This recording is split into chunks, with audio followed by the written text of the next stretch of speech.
Hi, everybody. Welcome to What Say You. I am without my sister today. Oh, she's traveling for work.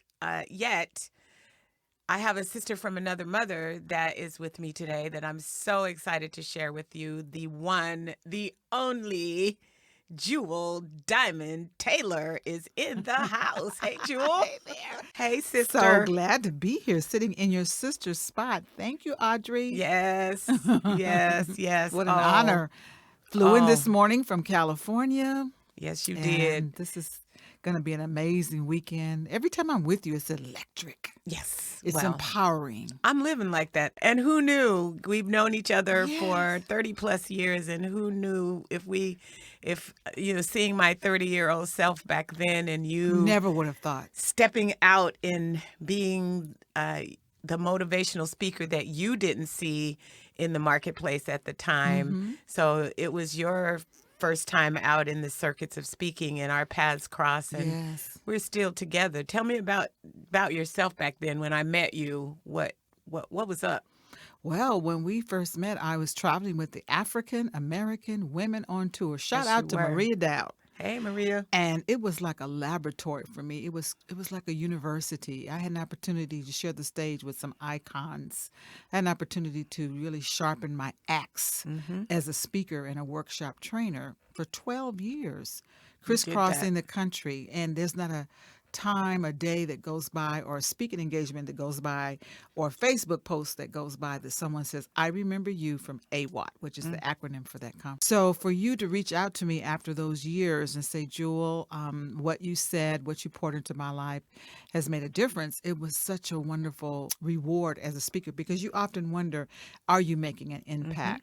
And that's what I Yep. want to be able to do is to not only influence, but impact. You have made a big influence in my life. Starting with, I don't even know if it was your first book, but I just remember Get Up Off of Your Assets. Yes. Get up I off of love your playing with words. assets. Yes, you Yeah, I do. love playing with You words. are a wonderful wordsmith. Yeah. And that got me thinking, it's like, oh, wait a minute. What am I sitting on? Yeah, you know? exactly. And somebody that's listening right now is sitting on a dream, a gift, a talent, an idea, sitting on their imagination. And hopefully, people like you and myself that are just living out loud Hmm. and living with great intention is going to spark something in someone. Yes. So for you and I to come together, the synergy, the electricity that has happened, the love, the sisterhood Hmm. is just something that I want to give to other women. I want them to know that it's possible, that we can celebrate each other, collaborate with each other, Hmm. and just really make a difference. Yes, and we were just actually coming from a South Sound magazine interview that they did with me, and I spoke about that in the process of with intention we're being loving to one another. Mm-hmm. First of all, Black women have not really had the role models. For those of us in this age group, I'm calling myself in the 60s decade. I didn't have role models of Black women loving on each other and mentoring each other as I moved forward. You were the first. You were the one that introduced me to what that looked like and how that could be. And then how I expand outside of my race Mm-hmm. to other women and Mm-hmm.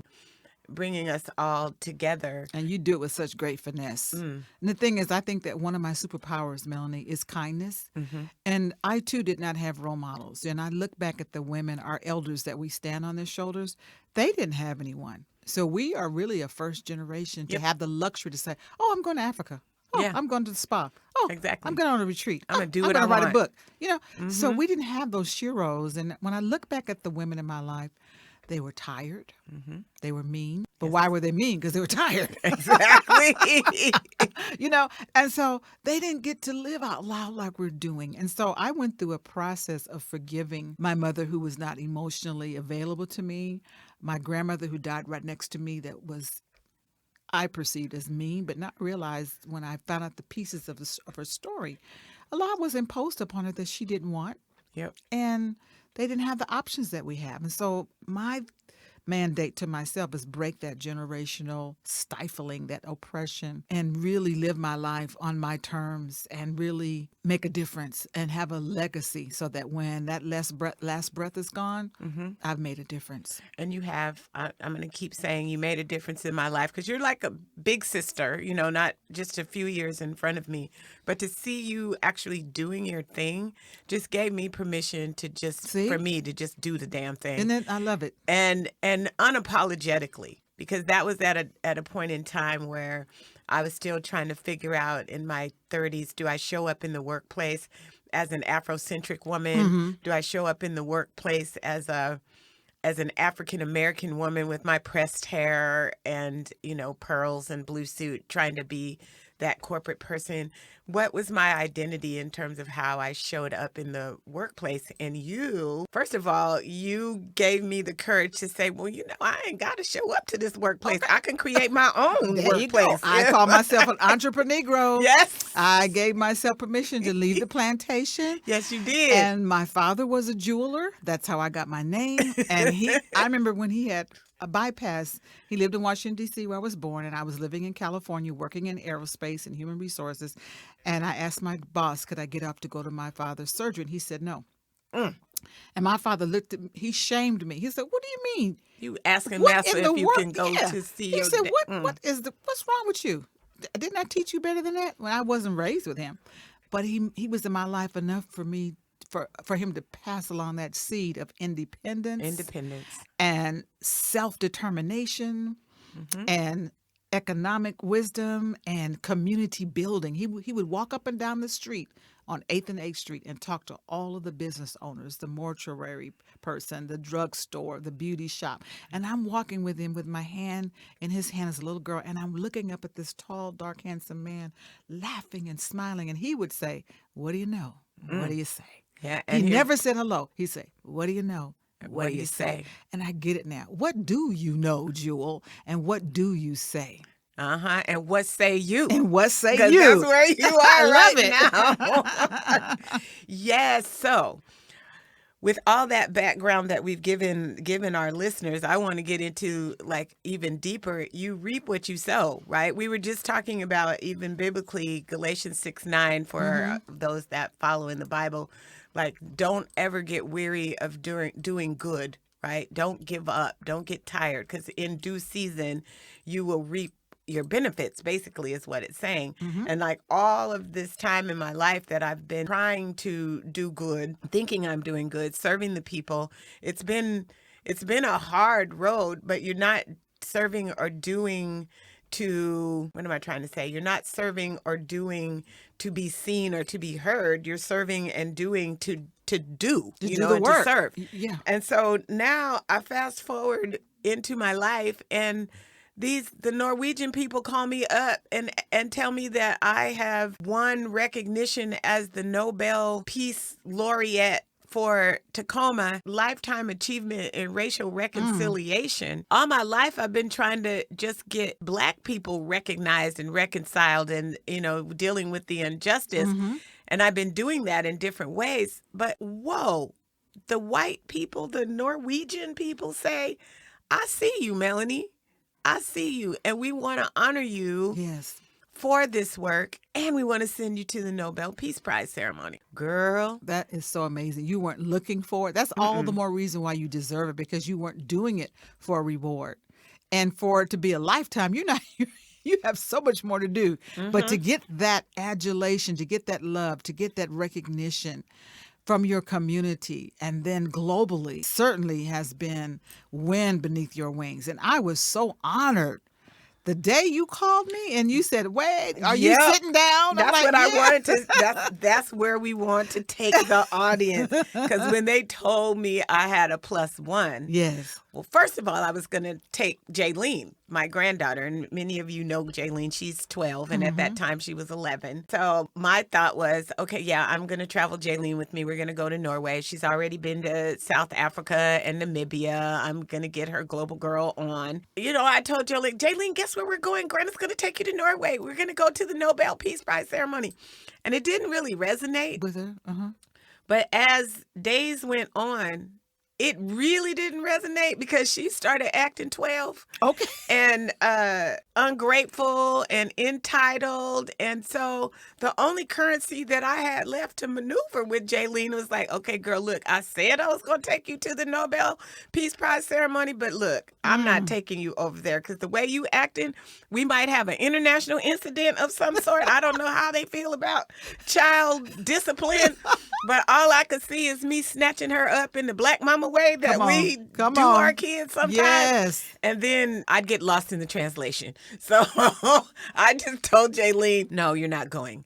And then I sat in meditation and I'm like, Lord, who do I offer this honor to? You know, who? Because I know this is an honor. Who is going to, this is going to make a difference to them. This is going to honor them. And it, Jewel, I promise you, it wasn't even hard. Your name just came up. And I called you early in the morning, didn't I? Gosh, I remember it so Ring, clearly. ring. Hey, girl, what you doing?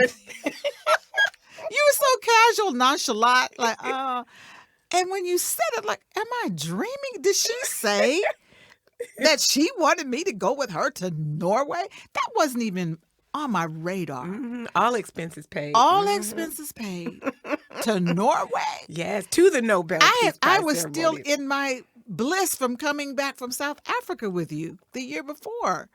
Yep. So I was taken aback. I was like, God. And when you just said the word currency, I tell my clients and my audiences all the time, there's a thing called relationship currency, that when you've invested in people and there's a return, when there's reciprocity, when there's respect, when there's like-mindedness, when spirit meets spirit, when you're on the same path, magical things like that happen. And here it happened for me. And I'm like, stuff is real. Yes. Really, Melanie, after you called me, I just like, she's just playing. She's playing. This ain't gonna really happen. That's what you thought about South Africa I too. thought about You South I was Africa. I didn't playing. take you serious. I didn't take you serious. Not then and I was like, oh, that's so cute. That's so nice. She's Girl, taking what Jaylene. say you? You better She's take taking Jaylene. And as the time approaches, like, I'm really going. I better get my sweaters and my gloves. No, let's talk about. I know we were talking about Norway, but let's just back up to South Africa. It was when I sent you the confirmation of your ticket that said Yes. paid in full. I was like, That's when you knew.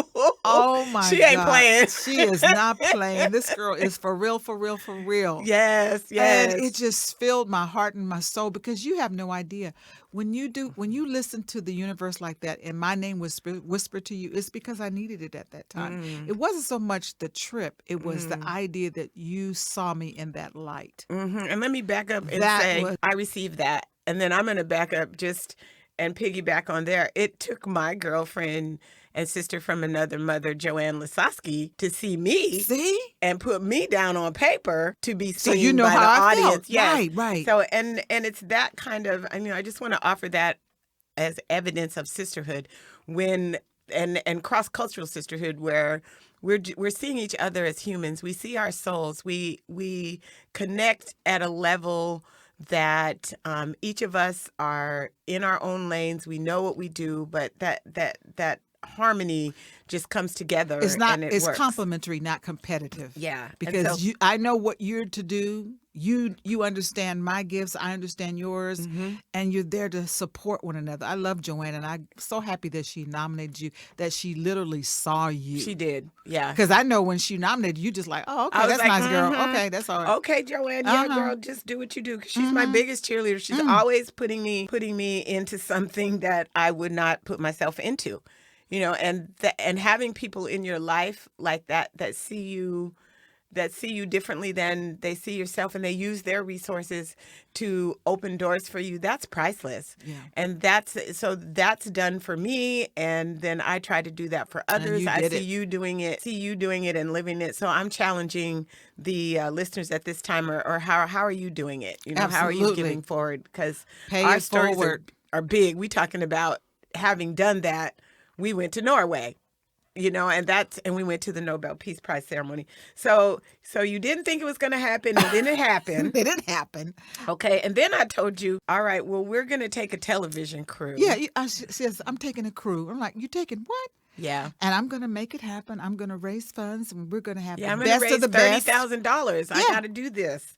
with zero in the bank right now, but I'm going to do this. I love how you dream. I love how you dream. I love how you think big. Mm-hmm. That's what you inspire me that way. You don't let any limitation, and you understood, how am I going to maximize this experience beyond the 1 year of being 2018 Peace Queen? You saw this. See, you're a strategist, and you saw that I've got to make this, I've got to maximize it. I got to leverage this. I got to make sure that it's tied into my lifelong purpose, not just for 1 year of Yeah. being the Peace Queen. That was important to rebrand. We were laughing about that earlier because the Greater Tacoma Peace Prize gave me the title as the 2018 Peace Laureate, and then I immediately rebranded myself as the 253 Peace Queen. You know, it's like, I can't help it. I got this MBA, business entrepreneurship You helping brain. somebody that's listening, right? You are helping somebody right now. And I'm talking, thank you, because what I'm talking about is, yes, the Peace Prize, you gave me this honor for my lifetime achievement, but that's just it. I've been doing it for my lifetime. So thank you, and I will receive the laureate title that you're giving me. But what I'm going to do to leverage this honor That's right. is make a new brand, and that's where the 253 Peace Queen came in, because I can talk about Because peace that's who now you are for all the rest of my time. life. Your resume, that's who you are. Wherever you are, you're in the battle. You're in the battle. You are the David. You are slinging stones. You are slinging words. You are changing policies. You are opening up minds. You're helping people to be critical thinkers. You're helping us to know the history that was ripped out of the books. You are facilitating difficult conversations. And I saw you do that with so much grace in Norway. We sat in some major offices. Girl, you know, Okay. they rolled out the red carpet for you. us. Yes, they did. And that's what I'm just thanking. And the you did Greater not Tacoma. shrink. No. You asked the hard questions. You Yep. were direct. And there were moments when they didn't quite know how to respond to you because they never thought about some of the questions you asked. Like one of the questions you asked all the time is, how do you define peace? Yeah, what is peace? And wasn't it interesting how the answers varied on all levels? We were at the Peace Research Institute of Oslo, the Oslo Center for Peace. We were at the Nansen Center for Peace and Dialogue, you know, and they are the ones that broker those major conversations when there's war and conflict in, you know, the Middle East and everything. We were sitting with Steiner Brern. Steiner has won or been nominated for the Nobel Peace Prize 7 times. You know, He was so amazing to Wasn't he listen to. something? You know, and it was like you realize that this oppression, this greed is worldwide. And it's not just black. The no. Sami people. Right. That's what I was when I'm was going there. I had 3 questions that I really was looking for. I wanted to know, what is peace, right? And what we found out from most people that we talked to is the absence of conflict. Everybody had that answer. Pretty much, peace is the absence of conflict. And then when we got beyond that, it became segmented into their own lines of work. You know, pretty Exactly. much what part of peace that they were researching. Like the Nansen Center is all about dialogue. So they talked about their processes to peace, if you will. That's what I remember. And then I was talking about what does Norway have to reconcile? That was a big one because they're presented to us as the peace nation of the world, Right, You know, the right. almost nearly perfect people. Shoot, the president of the United That's States. the I won't say That's his the name. glossy resume that. Well, you were able to break through that glossy resume. Because the And we- president said we want more Norwegians to come to America, and I'm like, why? Yeah. You know why do you think he said that? So we were able to get to that, Absolutely. right? And then I wanted to know what is Black lives like in Norway? You know, let's find some Black people that are from Norway and talk to them. And so with that intentionality, girl, did we do it? I mean, Yeah. we did. Because I like the fact that you talk to natural born Norwegians that are Black. And then the sister who is from expatriate, America, from New York. from New York, who lives there. Yeah. And speaks it fluently, has her own business, I believe. Yes, she does. Yes. Lisa Cooper. Yeah. And so to get both sides of that and to actually talk about the racism that exists, that, you know, they don't want, we didn't hear about that in the upper echelons because Yeah, we got we the never hear about we got that the stuff. glossy resume. So to hear that, it was like, okay, now this is what the trip is all about. Yep. And then at the end of the day, did we find the indigenous people? We went straight to the Yes. indigenous people of Norway and met up with the Sami people Mm-hmm, and mm-hmm. really got the It earful was of that story. heartbreaking. Oh, I Marit. thought Oh, about it for so long. It was heartbreaking. mm.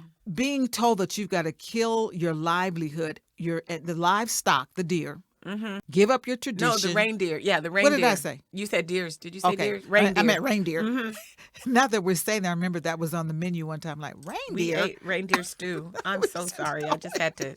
I just wanted to taste it.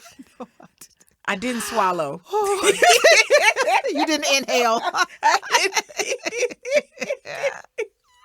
But getting back to her story, it was so heartbreaking. And it was like, this is not a newscaster talking. This is a real life person in her Norwegian her attire, her Sami. with tears in her eyes, knowing that her family lifestyle is in jeopardy, that she's fighting the fight. She's fighting the good fight.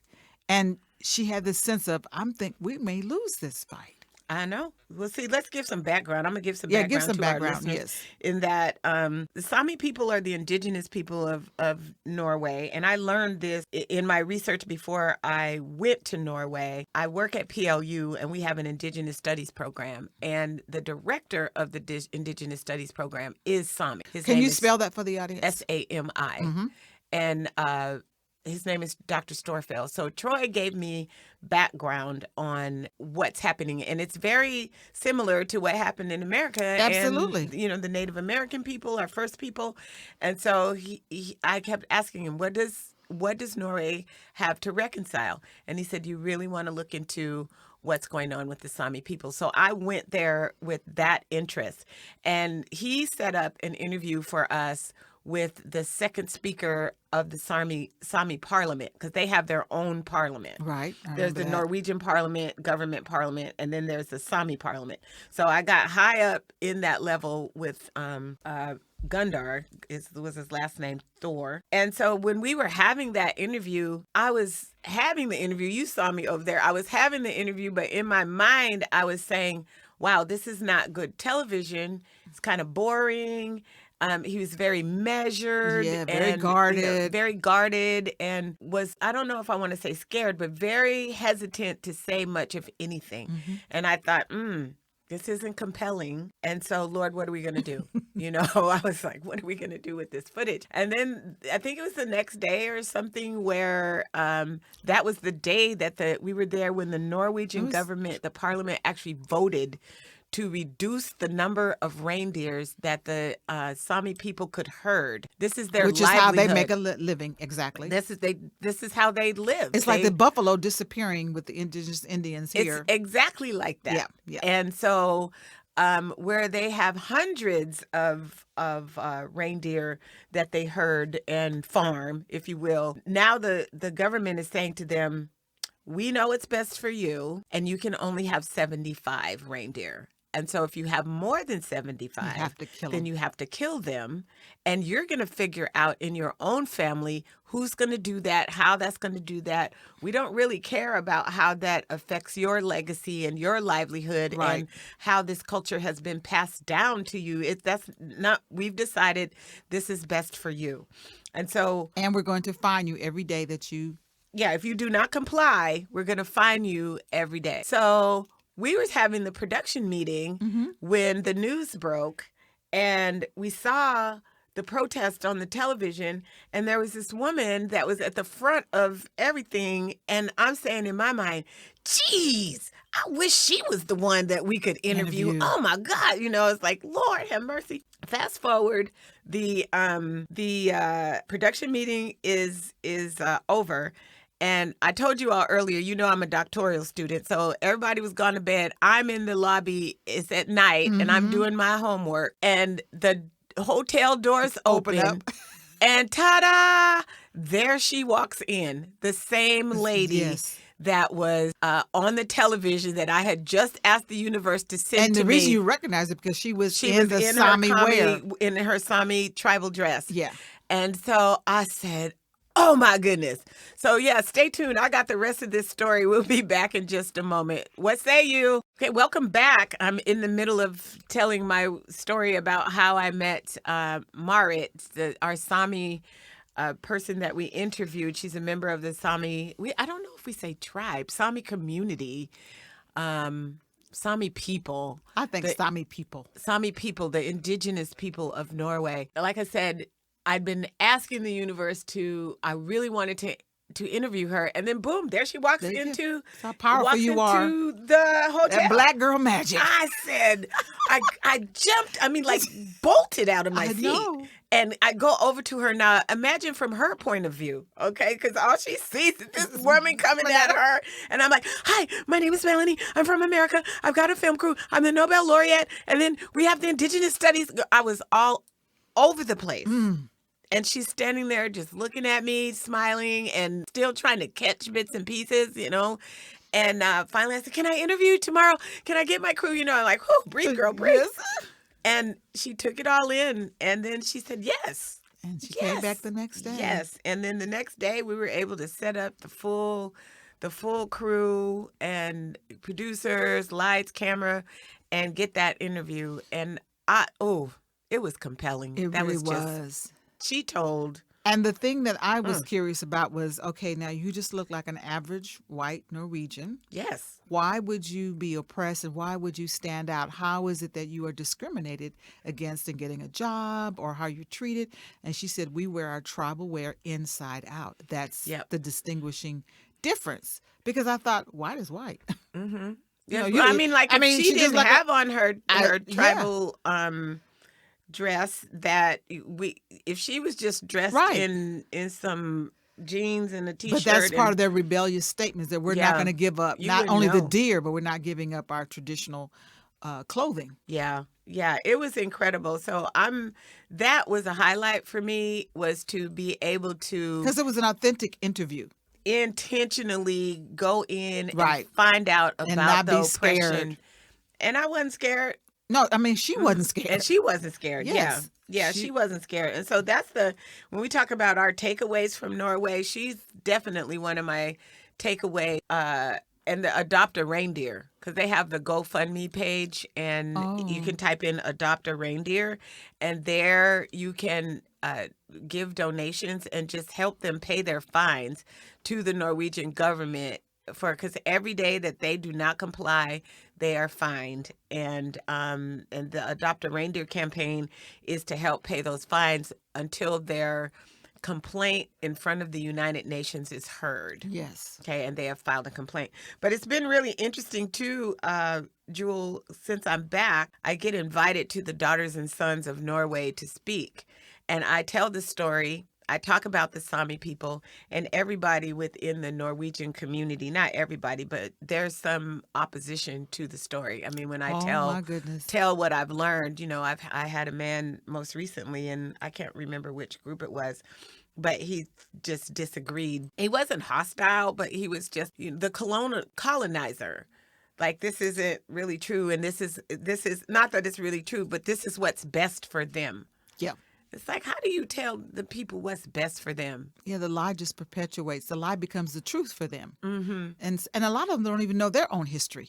There you go. You know, just like we're trying to educate our people the real truth. And you do that every time you go to Africa, all those times that you go and you come back and you're educating us. And you educated me when I went to South Africa. But it's all about educating people, because people are lulled into this deep sleep. And that's why we say stay woke. Mm-hmm. Because when you're asleep, anybody can tell you anything. Yeah. And if it makes you uncomfortable, then you want to believe the lie. I'm going to ask you the question that everybody asks me. Mm-hmm. And I just want to, I don't think I've asked you this way. What was it like being in the Nobel Peace Prize ceremony? What was it like being in the room, girl? What was that like? I kept saying, I'm really here. It was very regal. It was very somber. But when we looked around and we saw the people of color that were obviously from Africa, From the and Congo. from the Congo. And Girl, wait, let's laugh. Dr. Mukwege had cousins he from had cousins. everywhere. Even in the hotel we were staying, we're like, "Oh, that's my cousin." That's my Oh God. cousin. And we're like, "We're here for him." And so we were very vocal. We were very Yes. proud. They were Oh my very gosh. proud. And I was just so proud to be in that room, standing next to you, knowing that all of your footsteps, all of your sacrifices, all of your speeches, all of your workshops, all of your people's gatherings, all of your prayers had led you to that moment to be in that space to hear those stories that were heartbreaking of oppression and race and violence. To hear it, I'm not watching it on CNN. I'm in the You're room. in the room. I'm in the room with the Peace Queen standing next to you. We're holding each other's hands. We are crying. We were crying. We are, and you and I, for us to be speechless. Yeah. Both of us, we speak for a We- living. we- and we we didn't like- have and we were anything like, to say. we're just We were looking at like, each other like, we're like, what? We're here. I mean, I took pictures of you walking into the room. I took pictures of you talking to the people in the reception. I was in awe of what God had ordained for you for that moment. And you walked into that space with such grace, but you showed up as Melanie. You networked, you talked to people.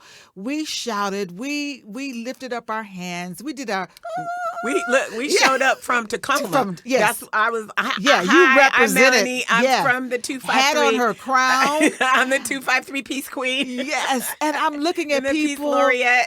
putting on their earphones, people with different languages. Languages, And I'm yes. like, I've seen this on television, and now I'm in this room because of my sister friend's generosity, because of however God sees me as worthy. I'm in this room to see these people. And then we got to see the parade, and they're up on the balcony waving, and people are just marching with the candles. Don't saying, go fast past that parade, because the parade was wasn't that something? Oh gosh. Ooh, that was moving. It was the Peace Parade, y'all. After they have the Nobel Peace Prize ceremony, which is in the early afternoon. Then you leave there and you go and relax, change your clothes if you want to, and then you gather, and it's this parade of thousands of people. Yeah. And your down crew the kept street. saying, well, they're coming like, okay, how much longer Here we they got to come, wait? Let's here go they get come. something to eat. But Let's go get something to eat. baby, when And I they turned that around corner. and saw those thousands of white people coming at me with open With flame candles, torches. we're like, wait a minute, what is this? They had the open flame Like- torches coming. I Yes. had a flashback to Yes. Charlottesville. There you go. In the United States. And then I had to realize, oh, wait, I'm in Norway. This is And this different. is the Peace Parade. But in my head, Of course, when it's they a trigger. came around the corner, It was a trigger of trauma. ooh, It's like, what's going on now? that triggered me, and I had to shake myself back into reality. And it's like, okay, this is a new paradigm, and It this is. what we're talking about. And Yes. I can be in America and see, I'm saying 10,000 white folks walking with open flame torches candles. and see that as love, love and Talk about peace. changing your perspective. Yeah, it just Yeah. changed my head. But girl, you saw me that first little moment. I said, what the hell? I know it. That's what. It's like, I didn't say what say you. I said what the hell. That's what it was. Yeah, Just that was walking hard. those streets in the snow in Winterland, Yes. tasting their food, looking at families. And remember the mother and daughter that we interviewed, we talked to? Yes. Oh, yeah, on the Remember street. the mother and the daughter? We talked to a lot of people on the Yeah. street. Oh my gosh, that was, yeah. I'm going to go back into the Nobel room though, Okay. because Yes. everything you said, I'm going to say yes to that. And then it was just a moment, deep humility for me to be in that space and know, just with math, and I'm a businesswoman, so in my head it's like, oh, there are only 1,000 seats in this room, and so we're 2 in 1,000. We got a seat. We had a seat. And the king and queen of Norway are right When they there in front of us, right? almost touched to them. see them walk by, and the pomp and circumstance with the horns and all that fancy blue crushy velvet. Yes. And girl, then there was Amal Clooney, honey. Remember we met Yes, Amal we Clooney? took a picture with her. And we took a picture with her. Mm-hmm. You see her on TV, but there she is right there. But everybody was very humble. Yeah.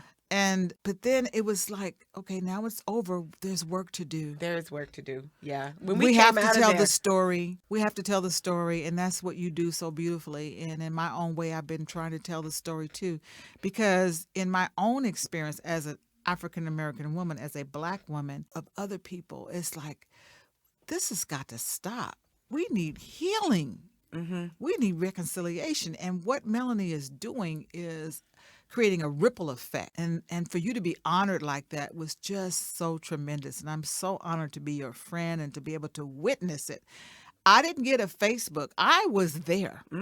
exactly. I was there. Yeah, girl. And I saw you being interviewed and you interviewing other people and people saying, well, what is the Peace Queen and where is Tacoma and what did you do? And we were shooting for King 5 too. You know, we got Yes. to wake up our South Sound community. Good morning. That was, that was probably the biggest delight for me, is to be at the Nobel Peace Prize ceremonies, and I'm saying, "Hi, I'm Melanie from Tacoma." Right.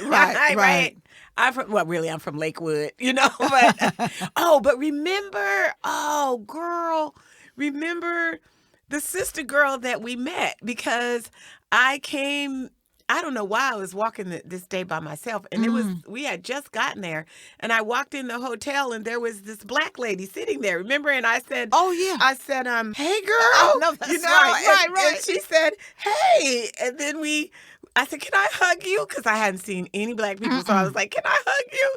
And she said, yes. And then we hugged each other. We stepped back and we looked at each other. And then she said, where are you from?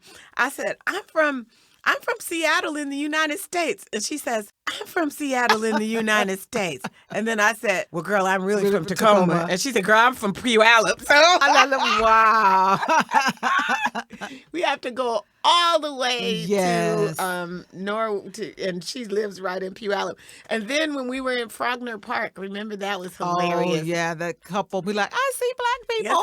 I said, Jewel, there's some Black people right there. Let's go, come on. And we ran up to them. I ran up to them. Yes. I ran up to them. I was like, hi. And they said, hi. And I'm like, you're Black? Are you Black American? And they're like, yes, where are you from? And then it turns out they were students on a study away trip. Right. But they were feeling the same They were feeling the love. level of love and just pure joy to see someone that looked like you. Yes. It was, I don't know, it's hard to explain. It's hard to explain. When we would walk down the street in the snow, and I'm like, I am here in Norway, walking down the street in the snow with Melannie Denise Cunningham. God, how did this happen? And I I'm could cold. not have predicted. And I walked Right. and walked and walked. We had your crew was Yes. awesome. Yeah. They were so I'm awesome. super blessed. And that's probably another takeaway, just like you. And knowing you and loving you, knowing Joanne, loving Joanne, is the ability that I have to keep people in their lane, and invite them to do stuff that's fun, that's their passion too. Yes. Like when I get a project, if I can say, Jewel, I need you to do just this piece, and Joanne, I need you to do this piece, because that's your thing. So for my director, oh my God, I know most of you all have heard Bill Nye the Science Guy. Well, my director is the original series director for Bill Nye. His name is Jim McKenna, and I've known him for many years. And just to call him up and say, hey Jim, you want to go to Norway and shoot this documentary with me? And at the season in his life, it was perfect. And then I said, well, who's our photographer? Oh, hey, well, I know, I do some work with Rick Steves Travel Show. Yes. Peter Rummel is awesome. We should get him. Let me call Peter. And so that's what he did. And so it just ended up that we had an amazing crew of people to be around, and we stayed together for 10 days. We took a train ride. We went to Lillehammer, right where the Olympics used Yes. to be. It was just, And that's what I mean to your listeners. Think about relationship currency, when you can just pick up the phone and call someone and you can be connected to other people with their gifts. That's a relationship currency, that you are able to make things happen. You're able to walk in your purpose because of the connections that you have. We Mm-hmm. were told when we were young, it's not always what you know, it's who you It's know. who you know. And when you think of the currencies, if we're going to stay with that Yes, metaphor, then yes. remember the currencies come in different denominations. So you So, got to have big different. bills. You got to have you some big high Yeah, yeah, rolling yeah, yeah. bills Go if ahead. you're trying to cross cultures See, and move things along. So how fat is your wallet? When that's you're just right. walking around with all these $1 bills with just, Mm-hmm. all the same people that look like you in your wallet. Where is that going to take It's you? not going to take you anywhere. I don't even know where that came in my head. It I just love went. it though, Didn't it because I just love go? metaphors. Didn't I it just love go? it. But I just want to wrap up in terms of thinking about the significant experiences that I had there, and how grateful I am to the Tacoma Peace Prize Committee for selecting me. And my biggest takeaway that I learned on our very first interview, and Mm. that was at the Nobel Institute, where they actually um, receive the nominations and deliberate on the nominations, and then Yes. actually award the nominations. And we went into that room And where we they heard the stand at the story. podium to make the Yes. nominations. Yes. I learned from there that peace is activated from the ground up. That peace is from the ground up, meaning, and the guy said, like what you're doing, Melanie. So what I take away from there is that we all have it in us, Yes. right? We can influence peace. Don't underestimate your ability to make a difference. Yeah, that's exactly right. Yeah. And people say, what can I do? What can I You do? can do What can I something do? right now. You can do something. It's what. So I would say, what around you that you want to do something. Okay, so where is your passion? Mine is social justice. Mine is racial reconciliation. Yours could be women's rights. Yours could be your children are Mm-hmm. your passion. What are you teaching your children about being peaceful and about racial reconciliation? For example, this hashtag not my Ariel. What the is that mess Oh going my on the goodness. Disney Channel, and mad because Ariel is now a black woman, Mm-hmm. Halle Bailey, and so you didn't brought hate and race politics into children's fantasies. Come on, that's just so stupid. It is. And so I challenge people on the intentional efforts that they're teaching their kids to be kind and to understand difference and embrace difference. And so, yeah, peace is from the ground From the ground up. And the ground is this ground you stand on, the ground your children stand on, the ground that people that you influence stand on. Yes. So what is it that you're doing? Mm-hmm. That's all that I'm saying to you all. And what I'm bringing back from the Nobel Peace Prize ceremony is that peace be with you. It be with you. Yeah. It's in you.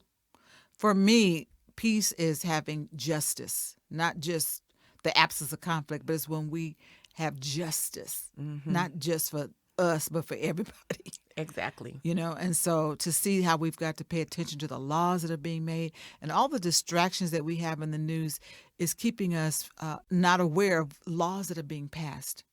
That's going to affect us and affect future generations. So to me, peace is practicing justice and compassion and inclusion. That's a word right there.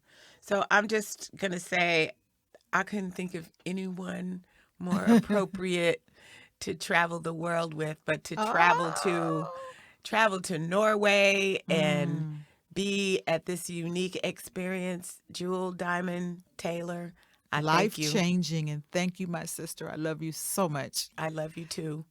And thank you for having me on your show today. Absolutely. What say you? What say you? Audrey, we miss you. We look forward to our next conversation when sisters will be back. But I thank all of you all for listening. And peace. Peace.